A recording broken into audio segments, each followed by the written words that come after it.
Revival is not something that we just schedule so we can have more church, but the word revival means just what it says. It means to revive. It means to bring life back into that body. What is that body? The body is the church. And if we're supposedly the bride of Christ and the body of Christ, then we have to reach out. But if we have dried up and if we've died off, and not saying that you have, but if we've lost that fervency toward God that we once had, if we've lost that urgency toward God that we once had, amen, revival is to come in and bring that back. Revival is to come in and spring that back up again that has been lost. And here in our text tonight, the man of God, and God is taking him out in a vision. He's not literally in this valley of dry bones, but God has showed him in a dream this valley of dry bones. And here in our text tonight, it's talking about Israel. It's talking about the people of Israel, how that they've left God and they've dried up and they've laid God to the side, such as many people have today. But I want to preach it to us tonight that it is speaking to us.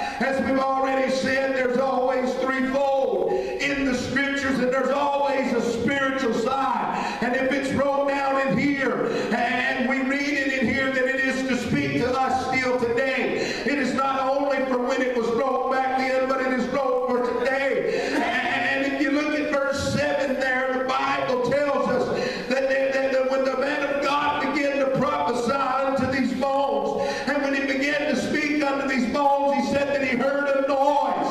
And after the noise he heard, there was a shaking that came. I want to preach to you tonight on the only way to have revival. I said the only way to have revival. There is a process that we must go through. There is something that must happen in our life for us to experience revival. Oh yes, we can come in and we can let people get up and we can sing, and we can have these preachers come in and they can preach, and we can leave and stay the same. But if we allow revival to really come into our heart and really come into our life, there's something that must go on before revival can come. There's something that must happen in our life before revival can move into our homes. There's something that must happen in our life before revival can move into our heart. Can you say amen? Come on, preach. The Bible said that there came a shaking.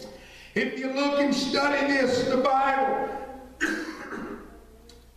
tells us that he's in a valley of dry bones.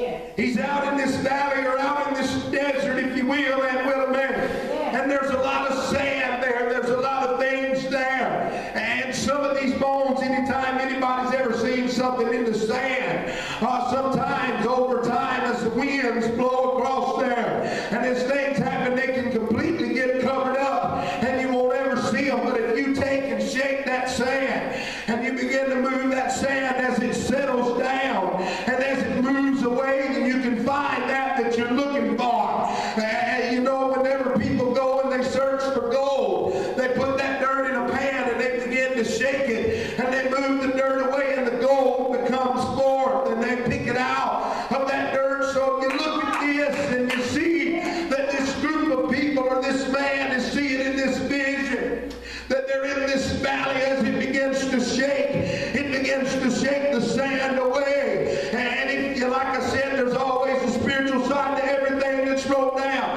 If we look at the spiritual side of this tonight, that sand or that desert is none other than that world out there. That sand is none other than that out there that is drawing us away from God. And for us to experience a true revival in our life and a true revival in our heart, we must allow God to begin to shake us, and we must allow God to begin to move the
heard a noise.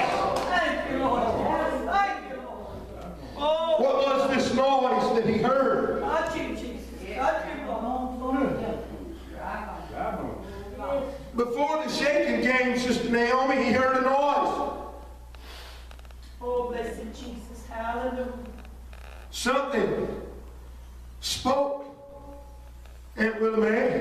Oh, If you read in the Bible, I can find a man of God that went and called down fire out of heaven. Yes, it is. And he eat up the prophets of Baal. He said, let the God that answers by fire be the one true God. So he calls God and then calls upon God. Prays that little prayer. Fire falls down from heaven, and in fact, God is God. Amen. But less than 3 days later, Hallelujah. less than 3 days later, Aunt Rilla Mary, Come on. that devil Jezebel sends word to him, said, if I am nothing, or I am a sorry, no good woman, if I don't do the same thing to you that they done, that you done to them within so many days. And the Bible said that Elijah got scared and he ran and he hid.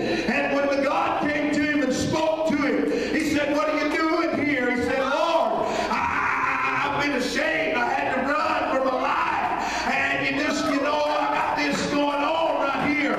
He said, they're all those people that have forsaken you. And they don't want nothing to do with you. And I'm the only one that's left. I mean, Lord, you don't understand. And he said, well, get up from that juniper tree. And he carried him up to a mountain. And he found there a cave.